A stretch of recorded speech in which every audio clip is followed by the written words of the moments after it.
ஆண்டவராகிய இயேசு கிறிஸ்து நாமத்திலே மீண்டும் நாம் கூடி வர தேவன் செய்த மாபெரும் கிருபைகளுக்காக அவருக்கு நன்றி செலுத்துவோம்.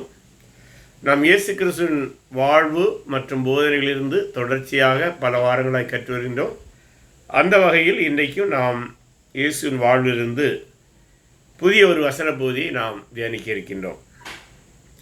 இன்றைக்கு நாம் தியானிக்க இருக்கின்றதான வசன பகுதி மத்தேயு எழுதின சுவிசேஷம் 20வது அதிகாரம் 17 தொடங்கி 28 முடிய. மத்தேயு எழுதின சுவிசேஷம் 20வது அதிகாரம் 17 தொடங்கி 28 முடிய. இந்த வசன பகுதியில் ஆண்டவராகிய இயேசு கிறிஸ்து தன்னுடைய மரணத்தை குறித்ததான ஒரு முன்னறிவிப்பை தன்னுடைய சீஷர்களுக்கு கொடுக்கின்றார்.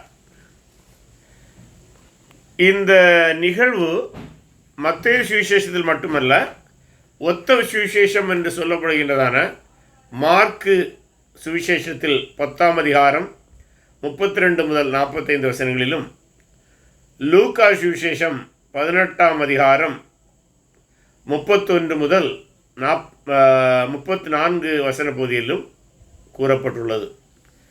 இன்றைய தினத்தில் நாம் மத்தேயு 20, 17 முதல் 28 ஆதாரமாக கொண்டு நாம் இதை தியானிப்போம். சென்ற வாரத்திலே நாம் தியானிக்கும் போது மத்தேயு சுவிசேஷம் 20ஆம் அதிகாரம் 1 முதல் 16 ஆண்டவர் பல்வேறு வேளைகளில் வந்த நபர்களுக்கு ஒரே கூலியை அல்ல ஒரு பணம் கூலியை கொடுத்து ஒரு ஓமையை கூறினார். அதாவது தேவனுடைய சமூகத்திலே எல்லோரும் சமம் என்கிறதான, தேவனுடைய ராஜ்யத்தில் செல்வதற்கு அனைவருக்கும் சம உரிமை உண்டு, சம தகுதி உண்டு. அது இயேசு கிறிஸ்துவை விசுவாசிப்பதன் மூலம், அவருடைய வார்த்தையை விசுவாசிப்பதன் மூலம் என்று அது உணர்த்தக்கூடியதாக நாம் கருதலாம். அதைத் தொடர்ந்து அவருடைய பிரயாணம் மேலும் எருசலேமை நோக்கி சென்று கொண்டிருக்கும் போதுதான் இந்த நிகழ்வும் நடந்ததாக கருதப்படுகிறது. ஆகவே எருசலேமில் தான் கொல்லப்படலாம் என்று சொல்வதை விட நமக்கு இன்றைக்கு தெரியும், கொல்லப்பட்டு விட்டார். அன்றைக்கு அவர் தன்னுடைய மரணத்தை எதிர்பார்த்து சென்று கொண்டிருந்தார். பல வேளைகளிலே சிலர் எதேச்சையாக சொல்வார்கள், இயேசு கிறிஸ்து மரணத்தை கண்டு பயந்தார் என்று. இயேசு கிறிஸ்து ஒருபோதும் மரணத்தை கண்டு பயரவில்லை. ஆனால் தேவனுடைய திட்டம் நிறைவேறும் நாள் வரை அதை தள்ளி போடுவதற்கான ஒரு செயல்முறையாக அவர் மரணம் நிறைவேறாதபடி என்று சொல்லும்போது நம்ம ஊரில் சொல்லுவது ஆகால மரணம். அதாவது தேவனுடைய திட்டத்திற்கு முன்பாகவே, காலத்துக்கு முன்பே, தேவ திட்டம் நிறைவேறும் காலத்துக்கு முன்பாகவே தவறான முறையில் தன்னுடைய மரணம் நடந்துவிடக்கூடாது என்பதற்காகத்தான் சில இடங்களிலே அவர் விலகி சென்றாரே தவிர மற்றபடி மரணத்தை கண்டு அவர் எந்த இடத்திலும் பயந்ததில்லை. ஏனென்றால் அவர் இதற்காகவே வந்தார் என்றும் அவருக்கு தெரியும். ஆகவே இப்போது எருசலேமுக்கு செல்லும்போது அவருக்கு நிச்சயமான மரணம் அங்கே சம்பவிக்க காத்திருக்கிறது என்பதை அவர் அறிந்தபடினால்தான் இந்த வசன பகுதியிலே அவர் சில உண்மைகளை, குறிப்பாக அவருடைய மரணத்தை குறித்து வெளிப்படையாக பேசுகின்றார். ஆகவே அந்த வசன பகுதியை நாம் படித்து, ஒவ்வொரு வசன பகுதியை படிக்கும்போதே அதை சற்று தியானிப்போம். மத்தேயு சுவிசேஷம் 20வது அதிகாரம் 17 தொடங்கி 28 முடிய நாம் வசன பகுதியை வாசிக்கும்போது வாசிக்க தேவையானால் அந்த இடங்களில் நாம் புரிந்து கொள்வோம். இயேசு எருசலேமுக்கு போகும்போது வழியிலே 12 சீஷரையும் தனியே அழைத்து, இதோ எருசலேமுக்கு போகிறோம், மனுஷகுமாரன் பிரதான ஆசாரியரிடத்திலும் வேதபாரகரிடத்திலும் ஒப்பு கொடுக்கப்படுவார். அவர்கள் அவரை மரண ஆக்கினைக்குள்ளாக தீர்த்து அவரை பரியாசம் பண்ணவும், வாரினால் அடிக்கவும், சிலுவையில் அறையவும் புறஜாதியரிடத்தில் ஒப்பு கொடுப்பார்கள். ஆகிலும் 3ஆம் நாளிலே அவர் உயிரோடே எழுந்திருப்பார் என்றார். ரொம்ப தெளிவாக சொல்றார். இந்த செய்தியை சொல்லும்போது அவர் ஏற்கனவே நாம் பார்த்திருக்கிறோமாக கலிலேயா, சமாரியா மற்றும் யூதேயாவுடைய அந்த எல்லை ஓரங்களில் தான் அவர் ஊழியம் செய்து கொண்டு வந்தார். ஆனால் இப்போது அவருடைய பிரயாணத்தை அவர் நேரே எருசலேமுக்கு நேராக திருப்புகின்றார். ஏனென்றால் அவருக்கு இப்போது தெரிகிறது தன்னுடைய ஊழியம் நிறைவேற இருக்கின்றது. தேவன் தன்னை அனுப்பிய ஒரு நோக்கம், அதாவது ஆண்டவர் மெஸ்ஸியாவை அனுப்பும்போது 2 நோக்கங்களோடு அனுப்பினார். ஒன்று அவருடைய ராஜ்யத்தை அமைப்பது, இன்னொன்று மரித்து உயிர்த்தெழுந்து அந்த ராஜ்யத்திற்கான பணிகளை செய்வது. அதில் எது நிறைவேறினாலும் தேவனுடைய திட்டம் நிறைவேறி இருக்கும், அதே நேரம் 2ம் நிறைவேறி இருக்கும். ஆனால் இப்போது தேவனுடைய ராஜ்யம் நிறைவேறுவது சற்று தாமதமாகிறது. காரணம், இயேசுவை யூதர்கள், குறிப்பாக யூத மத தலைவர்கள் இன்னும் பரிபூர்ணமாக மேசியாவாக ஏற்றுக்கொள்ளவில்லை. ஏனென்றால் தேவனுடைய திட்டம் என்னவென்றால், இஸ்ரவேலர்கள் அனைவரும் தலைவர்கள் உட்பட அவரை முழு மனதோடு மேசியாவாக விசுவாசித்து ஏற்றுக்கொள்ளும் போதுதான் ராஜ்யத்தை அமைக்க வேண்டும் என்பது தேவனுடைய திட்டம். ஆனால் மனம் திரும்புங்கள், பரலோக ராஜ்யம் சமீபமாக இருக்கிறது என்று அவர் சுமார் 3 ஆண்டுகள் ஊழியர் செய்தும், மீண்டும் நினைவுறுகிறேன், சில அறிஞர்கள் ஆண்டவராய் இயேசு 7 ஆண்டுகள் வரை ஊழியர் செய்திருக்கிறார் என்று கருதுகிறார்கள். அது நமக்கு பிரச்சனை இல்லை. பெரும்பான்மையான அறிஞர்கள் 3 ஆண்டுகள் என்று சொல்கிறது அடிப்படையிலே நாம் அணுகுவோம். ஆகவே இங்கே இப்போது இயேசு சுமார் 3 ஆண்டுகள் ஊழியர் செய்து விட்டார். ஆயினும் இந்த இஸ்ரவேல் தேசம் முழுமையாக அவரை அங்கீகரிக்கவில்லை, விசுவாசிக்கவில்லை. இன்னும் சொல்ல போனால் புறக்கணித்து விட்டார்கள். அதற்கு எல்லாவற்றுக்கும் மேலாக அவரை கொலை செய்வதற்கான திட்டங்களையும் வகுத்து விட்டார்கள். ஆகவே தான் அவர் சொல்கிறார், நாம் படிக்கிற வண்ணமாக, இயேசு எருசலேமுக்கு போகும்போது வழியிலே 12 சீஷரையும் தனியே அழைத்து, இந்த செய்தியை அப்போ அவர் யார்கிட்ட சொல்லலை, பிற மக்களோடு சொல்லவில்லை. அதாவது தன்னை சூழ்ந்து கொண்டிருந்த திரளான ஜனங்கள் அவரை பின் சென்ற அவர்களோடு சொல்லவில்லை. ஆகவே ஒரு குறிப்பிட்ட நேரத்திலே அவர்கள் எல்லாரும் இல்லாத பொழுது தனியே அழைத்து இதை சொல்லுகின்றார். அது இன்னொரு காரணம், இயேசு உயிர்த்தெழுந்த பின்பு முதலாவது இவர்களுக்குத்தான் அவர் காட்சி அளிக்க இருக்கின்றார் என்பதும் தேவனுக்கு தெரியும், இயேசுவுக்கு தெரியும். ஆகவே தான் இந்த நிகழ்வுகள் நடப்பதற்கு முன்பாகவே தெளிவாக சொல்கிறார். பொதுவாக தீர்க்கதரிசிகள் அப்படித்தான், ஒரு வரலாற்று நிகழ்வு நடப்பதற்கு முன்பாக அதை தெளிவாக சொல்லுவார்கள். அது அப்படியே நடக்கும். அதுதான் அவர்கள் மெய்யான தீர்க்கதரிசி என்பதற்கு அடையாளம். இங்கே இயேசுவும் இந்த பூமியில் இருந்தபோது தீர்க்க தரிசன ஊழியத்தையும் செய்தார் என்பது நமக்கு தெரியும். ஆகவே அதுவும் ஒரு காரணம். மிக மிக தெளிவாக எந்த விதமான குழப்பங்களுக்கு இடமில்லாமல் இந்த செய்தியை அவர் சொல்கின்றார். அது மட்டுமல்ல, எப்போதுமே ஒரு முன்னுரைக்கும் தீர்க்க தரிசனம் இருக்கும்போது அதற்கு பின்னணியிலே ஒரு வரலாறும் இருக்கும். அந்த வரலாற்றின் அடிப்படையில் தான் இதை சொல்கிறார். என்ன வரலாறு? மனம் திரும்புங்கள், பரலோக ராஜ்யம் சமீபமாக இருக்கிறதுங்கிற செய்தியை இஸ்ரவேலர்கள் முழுவதுமாய் புறக்கணித்து விட்டார்கள். அதுதான் வரலாற்று பின்னணி. அந்த பின்னணியில் இந்த எதிர்கால செய்தியை சொல்கின்றார். எல்லா தீர்க்க தரிசனங்களுக்கும் அதுதான் அடிப்படை. அதாவது ஒரு வரலாறு, அந்த வரலாறின் அடிப்படையிலே ஒரு தீர்க்க தரிசனம் அல்ல முன்னுரைத்தல், அது பிற்காலத்தில் நிறைவேறுதல். இன்னைக்கு அநேகர் தீர்க்க தரிசனம் சொல்லுவாங்க, ஜனவரி 1ஆம் தேதி சொல்லுவாங்க. ஆனால் அதுக்கு எந்த வரலாறும் இருக்காது. ரயில் விபத்து நடக்கும், இது என்ன தீர்க்க தரிசனம்? என்ன காரணத்தினால் ரயில் விபத்து நடக்கும்? அதாவது ஆட்சியாளர்கள் செய்த எந்த தவறினால், ஆட்சியாளர்களுடைய எந்த பாவத்தினால் இந்த நிகழ்வு நடக்கும் என்று சொல்ல வேண்டும். அதுதான் பைபிளிலே உள்ள தீர்க்க தரிசனம். ஆகவே தான் இயேசு என்ன சொல்லாரு, இஸ்ரவேலர்கள் அவரை புறக்கணித்து விட்டபடியினால் இனிமேல் அவருக்கு மிஞ்சி இருப்பது மரணம். ராஜ்யம் இப்போது அமைக்கப்படாது, ஆனால் நிச்சயமாக எதிர்காலத்தில் அமைக்கப்படும். அவருடைய உயிர்த்தெழுதலுக்கு பின்பு அமைக்கப்படும். அதை குறித்து விரிவாக நாம் வேறு இடங்களில் படிக்கலாம். இப்போது இந்த செய்தியை மட்டும் நாம் மனதில் வைத்து கொண்டால் போதும். அடுத்ததாக 12 சீஷரையும் தனியே அழைத்து, இதோ எருசலேமுக்கு போகிறோம். ஏன்னா இதுவரை எல்லை பகுதிகளில் ஊழியம் செய்து விட்டோம், இனிமேல் அப்படி அல்ல, இனி எருசலேமுக்கு நேராகவே போகின்றோம். அங்கு போகும்போது என்ன நடக்கும்? மனுஷகுமாரன் என்றால் இந்த இடத்துல இயேசு கிறிஸ்துவை குறிக்கிறது. அது மேசியாவை குறிக்கிறதான இன்னொரு பதம் என்று நமக்கு தெரியும். தாவீதின் குமார் என்று சொல்லுவோம் அல்லவா, அதே அதற்கு இணையான ஒரு பதம் தான். பல வேளைகளில் அவருடைய மனுஷீகத்தையும் இயேசு கிறிஸ்துவை குறித்து நாம் இறையிலே படிக்கும்போது அவர் முழு மனிதனாகவும் முழு தேவனாகவும் இருந்தார் என்று படிப்போம். ஆகவே இந்த மனுஷகுமார் என்று சொல்லும்போது அவருடைய மனுஷீகத்தன்மையை மையப்படுத்தியதாக, மேசியா என்கிற அந்த ஆளுமையை மையப்படுத்தியதாக இருக்கிறது. இந்த மனுஷகுமாரனாகிய மேசியா அல்லது மனிதனாக மண்ணுருவான அவதரித்த மேசியா பிரதான ஆசாரியரிடத்திலும் வேத பாரகரிடத்திலும் ஒப்பு கொடுக்கப்படுவார். பாருங்க, பிரதான ஆசாரியரும் வேத பாரகரும் தான் இவரை ஆராய்ந்து பார்த்து வேத வசனங்களின் அடிப்படையிலே இவரை மேசியா என்று அறிந்திருக்க வேண்டும், அறிவித்திருக்க வேண்டும், அவரை அரசராக மாற்றியிருக்க வேண்டும்.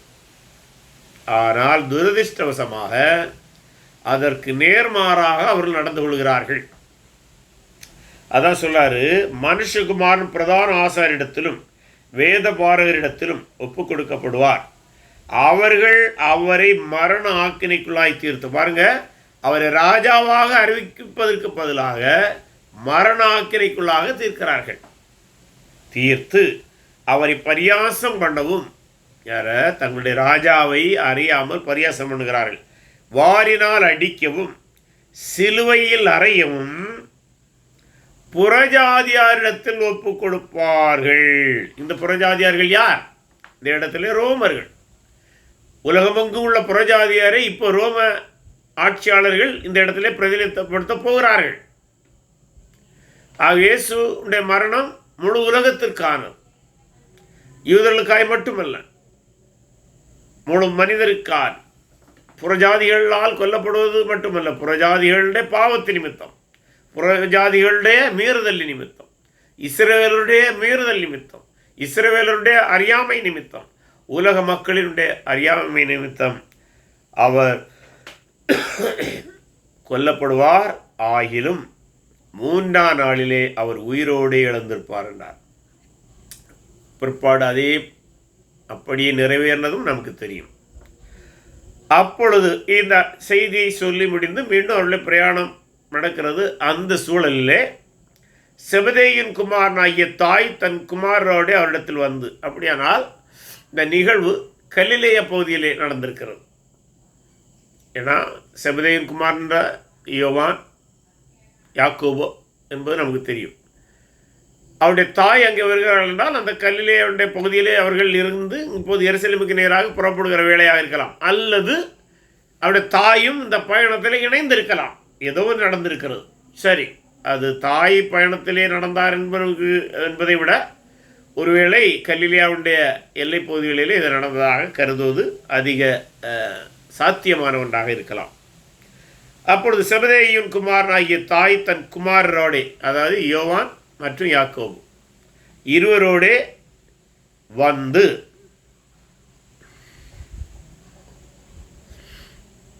அவரை பணிந்து கொள்வது இந்த இடத்துல ராஜாவுக்கு கொடுக்கக்கூடிய கவனமாக இருக்கணும். அதில் தான் அதை புரிந்தால்தான் இந்த வசன பகுதின்னு சரியாக புரியணும். ஒரு ராஜாவுக்கு கொடுக்கிற கனத்தை செபதேயின் தாய் இயேசுக்கு கொடுக்கின்றாள். பணிந்து கொண்டு உம்மிடத்தில் ஒரு விண்ணப்பம் பண்ண வேண்டும் என்றார். பணிதல், விண்ணப்பம். பொதுவாக நம்முடைய ஜெப வாழ்க்கையிலும் இதுதான் சரியான முறை. ஒருவேளை அவளுடைய கேள்வி தவறாக இருக்கலாம், ஆனால் அவள் கொண்டிருந்த அந்த முறை சரியானது. பணிதல், விண்ணப்பம் செய்தல். நாம் கூட ஆண்டவரை பணிய வேண்டும். அதன் அடிப்படையிலே நம்முடைய விண்ணப்பங்களை ஆண்டுடைய சமூகத்திலே வைக்க வேண்டும். சரி, ஆனால் பணிந்தால் அது சரியானது, விண்ணப்பம் செய்தால் அது கூட சரியானதுதான். ஆனால் வைத்த விண்ணப்பம்தான் தவறானது. பல வேளையில் நாம் அப்படி தான் செய்கிறோம். அதனால்தான் நாம் ஏற்றபடி வேண்டிக் கொள்ளது இன்னதென்று அறியாதிருக்கிறபடியால் ஆவியானவர் தாமே வாக்கு கடங்காத பெருமூச்சுகளோடு நமக்காக வேண்டுதல் செய்கிறார் என்று பார்க்கின்றோம். சரி, அவருடைய விண்ணப்பம் என்ன? அவர் அவளை நோக்கி உனக்கு என்ன வேண்டும் என்று கேட்டார். இப்போ ராஜா கேட்கிறார். அதற்கு அவள், உம்முடைய ராஜ்யத்திலே, ராஜா அவங்க ராஜ்யத்திலே, ராஜா தான் ராஜ்யத்துக்குரியவர். அதனால் அவளுக்கு தெளிவாக தெரியும் இவர் தான் ராஜா என்று, அதாவது மேசியா என்று. உம்முடைய ராஜ்யத்திலே என் குமாராகிய இவ்விரண்டு பேரில் ஒருவன் உமது வலது வாரிசத்திலும் ஒருவன் உமது இடது வாரிசத்திலும் உட்கார்ந்திருக்கும்படி அருள் செய்ய வேண்டும் என்றார். தன்னுடைய பிள்ளைகள் மேலே எவ்வளோ அன்பு! அதாவது பொதுவாக யூதருடைய எண்ணங்களிலே கூட, யூத இறையிலே கூட, மேசியாவுடைய ஆட்சியின் போது அவருடைய வலது பக்கத்திலும் இடது பக்கத்தில் இருக்கிறவர்கள் தான் மிக மிக பாக்கியமானவர்கள். அதனால்தான் விருந்துகளில் கூட முக்கியமான விருந்தினருக்கு பக்கத்தில் போய் உட்கார விரும்புவாங்க. இயேசு கிறிஸ்துவோட வாழ்விலும் அது நடந்தது. இயேசு விருந்துண போகும்போது அவருக்கு பக்கத்தில் வந்து உட்காருவதற்கு முண்டியெடுத்தவர்களை பார்க்கின்றோம்.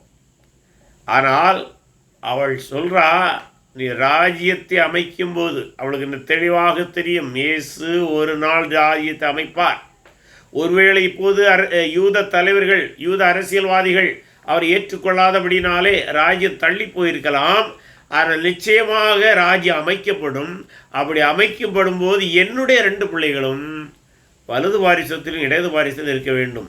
அதை தெளிவாக நம்முடைய வார்த்தையில் சொல்வதானால் தவறாக புரியாதீர்கள். அதனுடைய உண்மையான பொருள் அதுதான்.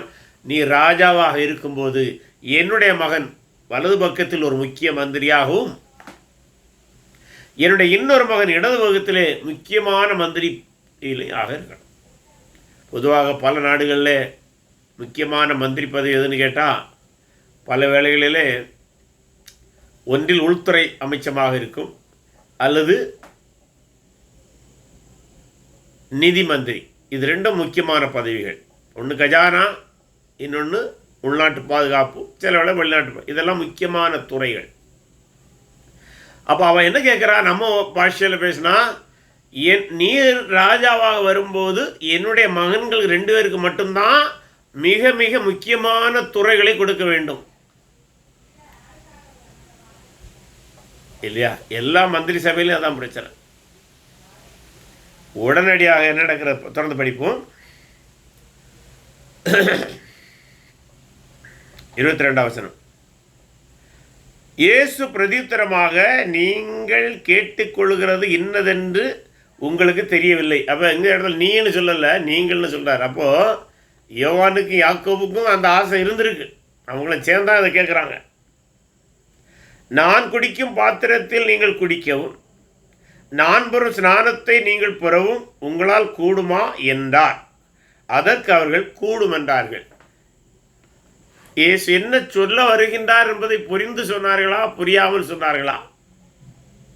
இயேசு இந்த இடத்திலே திராட்சரசம் குடிப்பதையோ ஸ்நானம் பண்ணுவதையோ சொன்னாரா என்றால் அப்படி இல்லை. அதனுடைய பொருள் வேறு. ஆனால் அவர்கள் என்ன புரிந்தார்கள் என்பது இங்கே தெளிவாய் சொல்லப்படவில்லை. ஆனால் அவர்கள் அதை புரிந்து சொன்னாலும் சரி, புரியாமல் இருந்தாலும் சரி, ஆண்டவர் சொன்னார், அவர் அவர்களை நோக்கி 23ஆம் வசனம், என் பாத்திரத்தில் நீங்கள் குடிப்பீர்கள், நான் பெறும் ஸ்நானத்தையும் நீங்கள் பெறுவீர்கள்.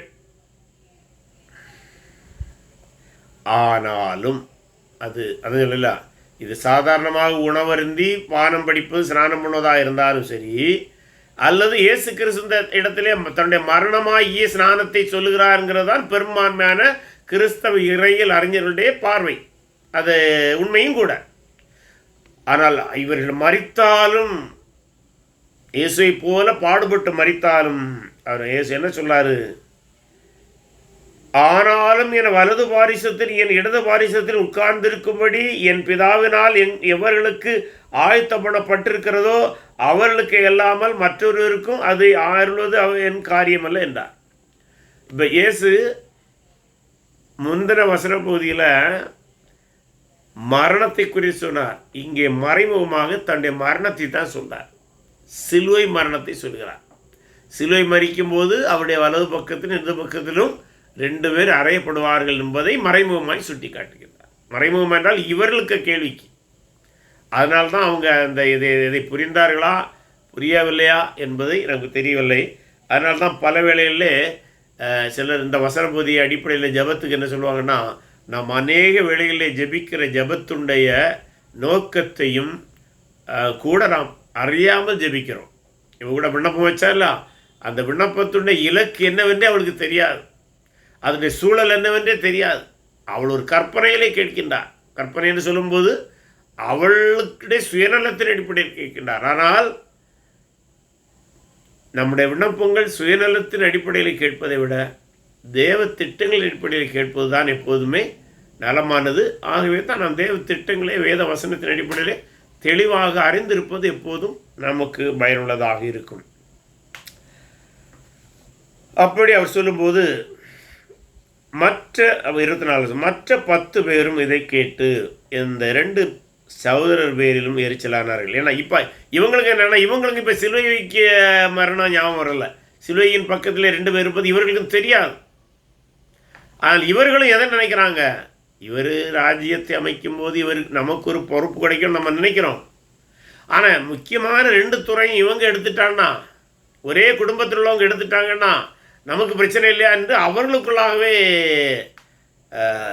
கொஞ்சம் போட்டி பொறாமை வருகிறதுன்னு சொல்லலாம். ஏன்னா அவங்களும் முக்கிய துறைகளாக எதிர்பார்த்துருக்குறாங்க.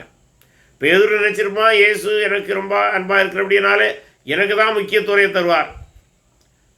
இன்னொருத்தன் வேறு துறையை எதிர்பார்த்துருக்கலாம். ஏன் யூதாஸ் கூட இப்போ அங்கே உண்டு, அவன் பொதுவாகவே பொக்கிஷங்களை வச்சுருந்தவன், அவன் நிதித்துறையை எதிர்பார்த்துருப்பான்.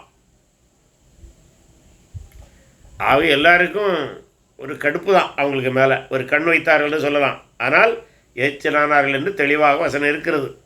அப்பொழுது இயேசு அவர்களை கிட்ட வர செய்து எல்லாரும் கூப்பிடுறார், வாங்கப்பா நீங்கள் தூரன்னு பேசாங்க, எந்தெந்த பதவிக்கு நீங்கள் போகிறீங்க, நீங்கள் சண்டை போடாண்டா எல்லாம் நீங்கள் வாங்க. ஏன்னா அங்கங்கே இருந்து பேசியிருப்பாங்க கூடி கூடி. புறஜாதியாருடைய அதிகாரிகள், பாருங்கள் அந்த வார்த்தை மீண்டும் பொலிட்டிக்கல் டேம். புறஜாதியருடைய அதிகாரிகள் அல்லது ஆட்சியாளர்கள் அவர்களை இருமாப்பாய் ஆளுகிறார்கள் என்றும், அப்படியான இல்லைன்னா புறஜாதி ஆளுகை விட மேசியாவுடைய ஆளுகை முற்றிலும் வித்தியாசமாக இருக்கும். நீங்கள் இதை புரியணும், நீங்கள் பதவிக்காக சண்டை போடாதுங்க, என்னுடைய ஆட்சி முற்றிலும் வேறுபட்டதாக இருக்கும். பெரியவர்கள் அவர்கள் மேல் கடினமாய் அதிகாரம் செலுத்துகிறார்கள் என்று நீங்கள் அறிந்திருக்கிறீர்கள். உங்களுக்கு தெரியும் யார் யார் பெரிய பெரிய பதவியில் இருக்கிறாங்களோ அவங்க கீழே உள்ளவங்கள்ட்ட அதிகாரம் செலுத்துவாங்க. உங்களுக்கு இப்போ அதானே பிரச்சனை, அவன் முக்கிய துறைகளை கேட்டனால உங்களுக்கு பிரச்சனை. அது நீங்கள் பிற ஆட்சியாளர்கள் அடிப்படையிலே புரிந்து கொண்ட உங்களுடைய புரிந்து கொள்ளுதல். ஆகியவர் சொல்லார், உங்களுக்குள்ளே அப்படி இருக்கலாகாது. ஆனால் நீங்கள் அந்த விதமான சிந்தனையோடு என்னுடைய ஆட்சியை நீங்கள் அணுகக்கூடாது.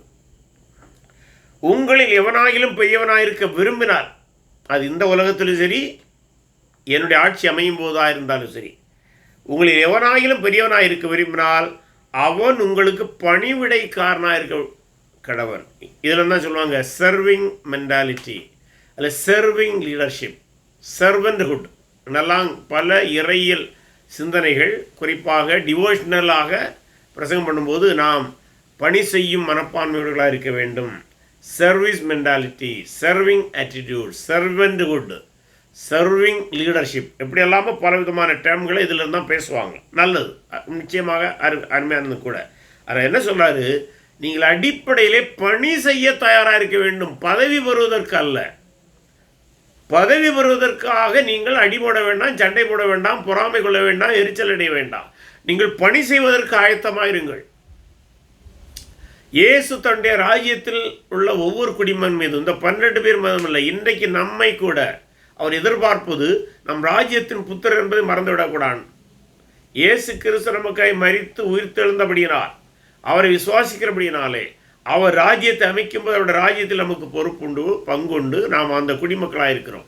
அந்த வாழ்வை நாம் இந்த பூமியிலே அவர் வந்து ராஜ்யத்தை அமைப்பதற்கு முன்பாக அவருடைய ராஜ்யம் எவ்வளோ மகிமையானதாக இருக்கும் என்பதை வாழ்ந்து காட்டுவதற்கு நாம் அழைக்கப்பட்டுள்ளோம்.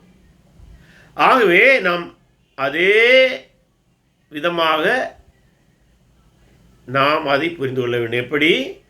நம் பதவிக்காக நாம் பணி செய்வதை விட நாம் எந்த பொறுப்பில் இருந்தாலும் அதை பணி செய்வதற்கான ஒரு வாய்ப்பாய் கருத வேண்டும். உங்களில் எவனாகிலும் முதன்மையானவராக விரும்பினால் அவன் உங்களுக்கு ஊழியக்காரனாக இருக்க கடவன். சர்வ் சர்வ் சர்வ், அவ்வளோதான். பதவி அல்ல, பணிதான். இதை சரியாக புரிந்தோம் என்றால் நாம் நல்ல ஒரு கிறிஸ்தவ தலைவர்களாக இருக்க முடியும். அப்படியே மனுஷகுமாரனும் ஊழியம் கொள்ளும்படி வராமல், அதான் இயேசு ஊழியத்தை அவர் அதை இதை செய்யணும் தன்னுடைய சீஷர்களை சொன்னதை விட அதிகமாக அவர் தான் செய்தார். இயேசுக்கு அந்த 3 ஆண்டு ஊழியத்தை நீங்கள் மதிப்பிட்டு பார்த்தீர்களாகில் பல இடங்களிலே அவர் தன்னுடைய சீடர்களுக்கு சொன்னதை விட அவர் தான் அதிகமாக செய்தார். ஊழியம் செய்யவும் அநேகரை மீட்கும் பொருளாக தம்முடைய ஜீவனை கொடுக்கவும் வந்தார் என்றார். ஆகவே இந்த வசன பகுதியிலிருந்து நாம் கற்றுக்கொள்ள வேண்டியதான தலைமைத்துவ கோட்பாடு வெறும் பதவிக்காக மட்டும் பணிவை செய்வதல்ல கிறிஸ்தவ தலைவருடைய பணி.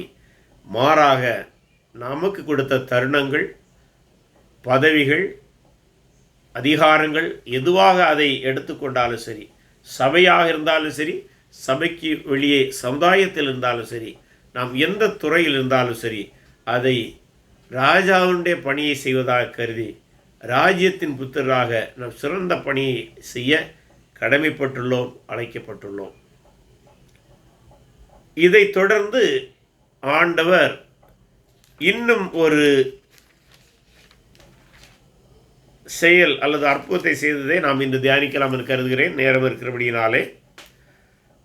இது மத்தேயு 20ஆம் அதிகாரம் 29 34 வரை உள்ள வசன பகுதியிலே விளக்கப்பட்டுள்ளது.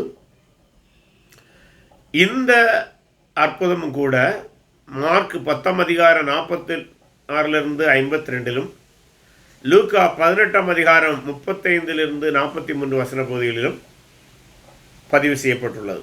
ஒத்த சுவிசேஷமாகிய 3லுமே இந்த நிகழ்வு இருக்கிறது. இதையும் நாம் படிப்போம். இது இயேசு செய்து ஒரு அற்புதமாக இருக்கிறது.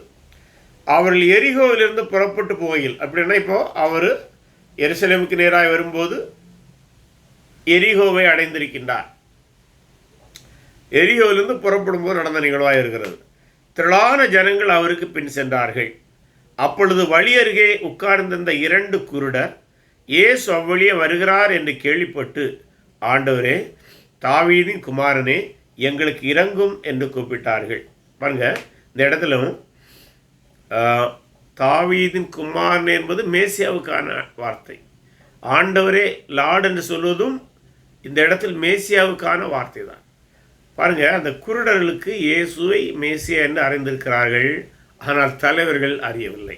அது இன்னொரு காரணம். ஏன் அவர்கள் மேசியாவால் தங்களை குணமளிக்க முடியும் என்று கருதினார்கள் என்றால், ஏசாயா புஸ்தகம் 35ஆம் அதிகாரம் 5ஆம் வசனத்தை நீங்கள் படிப்பீர்களாயில், அந்த 35ஆம் அதிகாரம் முழுவதுமே மேசியாவின் ஆட்சியில் நடக்க போகிறதான நிகழ்வுகள் அல்லது மேசியாவால் செய்யப்பட இருக்கிறதான சில நிகழ்வுகள் அங்கே பதிவு செய்யப்பட்டுள்ளன. ஆகவே மேசியாவை குறித்து எசேயாவிலே சொல்லப்பட்டிருக்கும் போது 35ஆவது அதிகாரம் 5ஆம் வசனத்திலே அவர் குருடர்களுக்கு பார்வையளிப்பார்ங்கிற நம்பிக்கை யூதர்கள் மத்தியில் இருந்தது.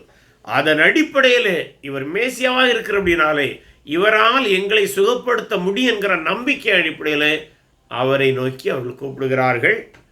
ஆண்டவர் தொடர்ந்து படிக்கும்போது, அவர்கள் பேசாதிருக்கும்படி ஜனங்கள் அவர்களை அதட்டினார்கள். அவர்களோ, ஆண்டவரே, தாவீதின் குமாரனே, எங்களுக்கு இறங்கும் என்று அதிகமாய் கூப்பிட்டார்கள். தொடர்ந்து கூப்பிட்டு கொண்டே வருகிறார்கள். இயேசு நின்று, இது சற்று தூரத்துக்கு பிறகு தான் நடந்தது. சில வழி கொஞ்சம் தூரம் நடந்து வந்ததாகத்தான் அந்த வசன பகுதிகள் சொல்லுகின்றன. என்றால் மார்க்கையும் லூக்காவையும் படிக்கும்போது அந்த வித்தியாசம் வரும். இயேசு நின்று அவர்களை தம்மிடத்தில் அழைத்து, நான் உங்களுக்கு என்ன செய்ய வேண்டும் என்று இருக்கிறீர்கள் என்றார். பாருங்க, இந்த இடத்துல இயேசுக்கு தெரியும், ஆனால் அவருடைய வாயிலிருந்து அது வர வேண்டும். பல வேளையில் பலருடைய ஜபத்தில் எந்த தெளிவான ஜப விண்ணப்பமும் இருக்காது. ஆனால் தேவன் எப்போதுமே நாம் எதை தேவையுடையவர்களாக இருக்கிறோமோ அந்த சரியான தேவையை தேவ சமூகத்திலே தெளிவாக சொல்லக்கூடியவர்களாக இருக்க வேண்டும். ஏன்னா அதில் ஒரு உளவியலும் இருக்கிறது. என்றால் அப்படி சொல்லும்போது தான் அதை நாம் பெறும்போது, நான் இதை தேவனிடம் கேட்டேன், தேவன் எனக்கு இதை செய்தாருங்கிறதான விசுவாசம் வரும். அல்லது பொத்தாம் ஜெபம் பண்ணால் எதை நாம் செய்தோன்னு தெரியாது, எதை தேவன் செய்தான்னு தெரியாது, எல்லாமே போட்டு கலப்பு, ஆனால் கடைசியில் ஒரு விசுவாசமும் இருக்காது. ஆண்டவர் அவனமானதை நம்மை எதிர்பார்க்கவில்லை. நம்முடைய தேவைகள் என்ன என்பதை அவர் தெளிவாக அறிய விரும்புகின்றார். அறிந்திருந்தாலும் நம்முடைய வாயினால் கேட்க விரும்புகின்றார். பொதுவாக பெற்றோருக்கு பிள்ளைகளுக்கு ஃபீஸ் கட்டணும்னு தெரியும். ஆனால் பல பெற்றோர்கள் பிள்ளைகள் அதை கேட்க வேண்டும் என்று எதிர்பார்ப்பார்கள். எதனால் என்றால் அது உறவை மேம்படுத்த உதவி செய்யும். அவர்கள் தங்களுடைய தேவைகளை தெளிவாக அறிய உதவும். இதெல்லாம் உண்டு. சரி, அதற்கு அவர்கள், ஆண்டவரே எங்கள் கண்களை திறக்க வேண்டும் என்றார்கள். இயேசு மனதுருகி அவர்கள் கண்களை தொட்டார். உடனே அவர்கள் பார்வையடைந்து அவருக்கு பின் சென்றார்கள். இந்த வசன பகுதியிலிருந்து ஒரு இறையியலையும் கிறிஸ்தவ அறிஞர்கள் பொதுவாக சொல்வது என்னவென்றால், எப்படி இந்த குருடர்கள் பார்வை அடைய வேண்டும் என்று உணர்ந்தார்களோ அதன் பின்பு ஆண்டவர் அந்த சுகத்தை கொடுத்தார். அதுபோல இஸ்ரவேலாகிய தேசம் எப்போது மேசியாவை சரியான முறையில் அறிகின்றார்களோ அதன் பின்புதான் ராஜ்யத்தை கொடுப்பார். அதுவரை அது சாத்தியமல்ல, அது தள்ளி போகும். அதுதான் நடந்தது. அதனால்தான் அவர் உடனே சுகப்படுத்தாமல் கொஞ்சம் தள்ளி வந்ததும் கூட, அவங்க தேவை அறியட்டு சரியாக உணரட்டு என்பதற்காக.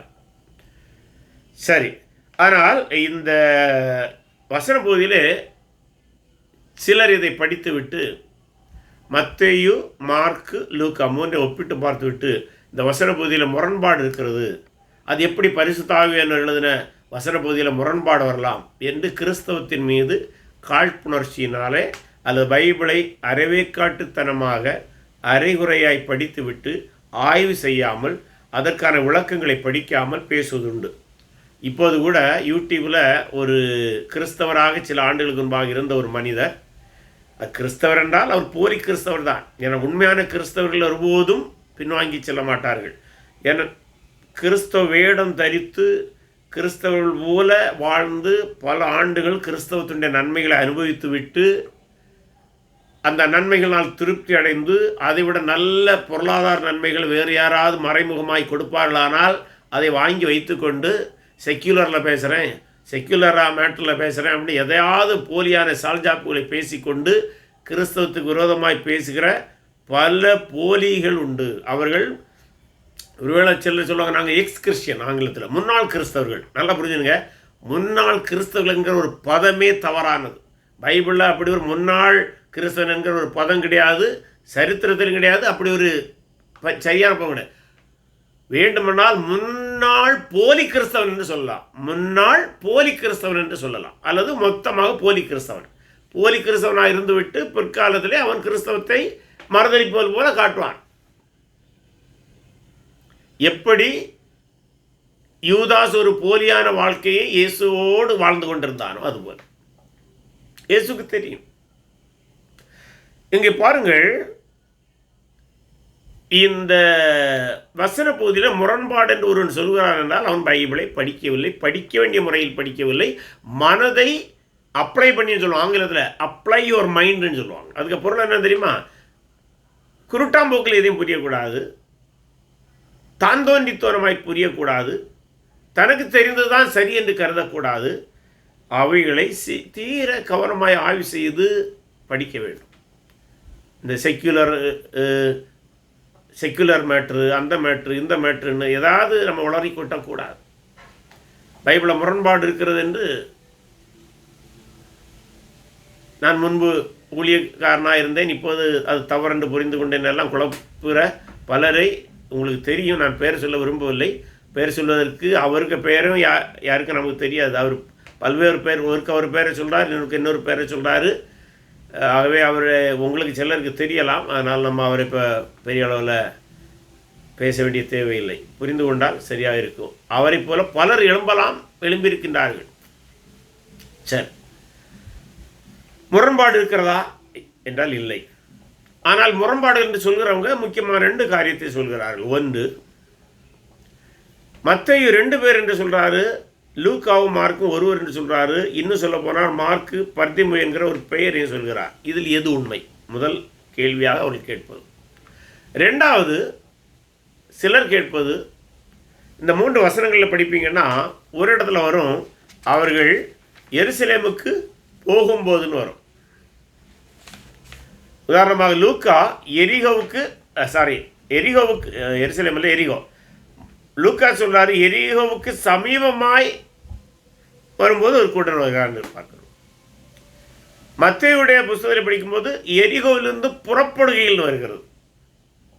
மார்க்கில் படிக்கும்போது எரிகோவிலிருந்து புறப்படும் போது பர்த்திமை என்ற குருடர் இப்படி வருகிறது. இதில் எது சரி?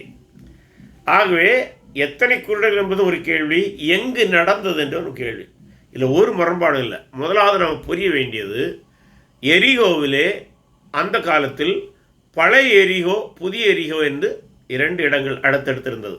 ஏன்னா பொதுவாக ட்வின் சிட்டிஸ்ன்னு சொல்லுவோம்ல, ஹைதராபாத் அண்ட் செகந்திராபாத்னு சொல்லுவாங்க. சில ஒரு புதிய இடத்தை நிர்மாணிக்கும் போது பழைய இடத்துலேருந்து அது சற்று ஒதுங்கி இருக்கலாம். அதுபோல் இயேசு வாழ்ந்த காலத்தில் புதிய எரிகோவும் பழைய எரிகவும் இருந்ததாக அறிஞர்கள் முன் கூறுகிறார்கள்.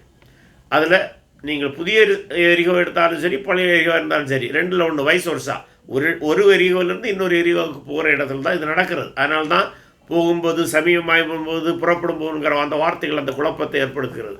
ஆனால் இப்பொழுது பழையதிலிருந்து புதியதை நோக்கி போகிறாருன்னு வைத்து கொண்டால் கூட, முதலாவது அவர் என்ன சொன்னார், லூக்காவில் சொல்லணுமாக எரியோவுக்கு சமயமாக போகும்போது, அதை பழைய எரிகோவாக இருந்தாலும் சரி, புதிய எரிகோவாக இருந்தாலும் சரி, எப்படி இருந்தாலும் சரி, போகும்போது ஒரு குருடன், அது பெரும்பாலும் பத்திமையாக இருக்கலாம்.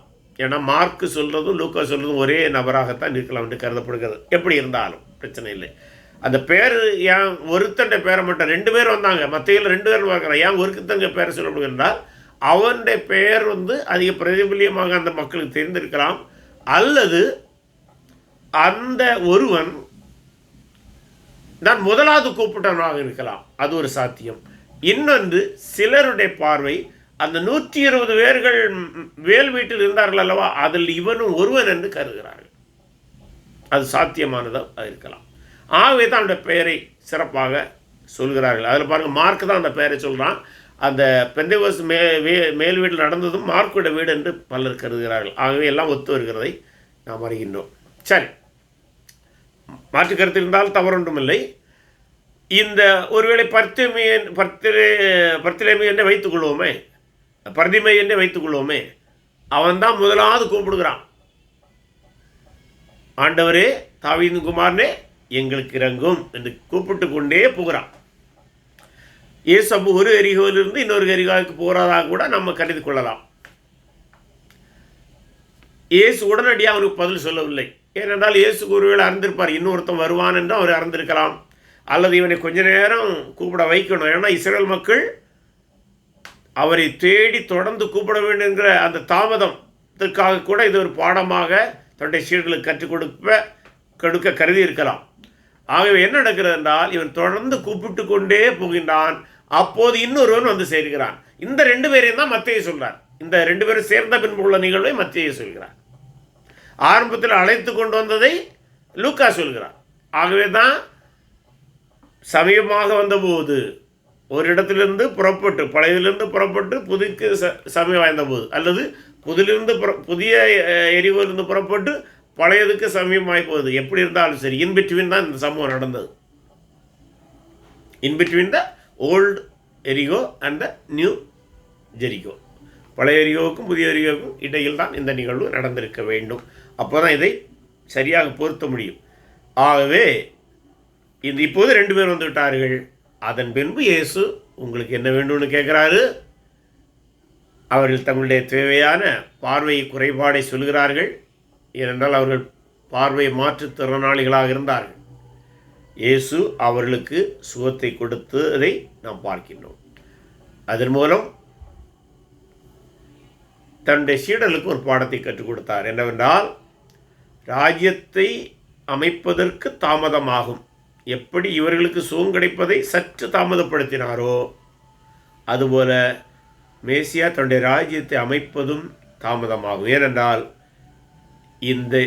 இந்த குருடர்கள் தங்கள் தேவைகளை உணர்ந்தது போல இஸ்ரவேல் தேசமானது தன்னுடைய தேவைகளை அறிய வேண்டும். அதன் பின்புதான் ராஜ்யத்தை அமைப்பேன் என்பதற்காக இந்த தாமதத்தை ஒரு கருவியாக, ஒரு பாடமாக தன்னுடைய செயல்களை கற்றுக் கொடுத்தார்.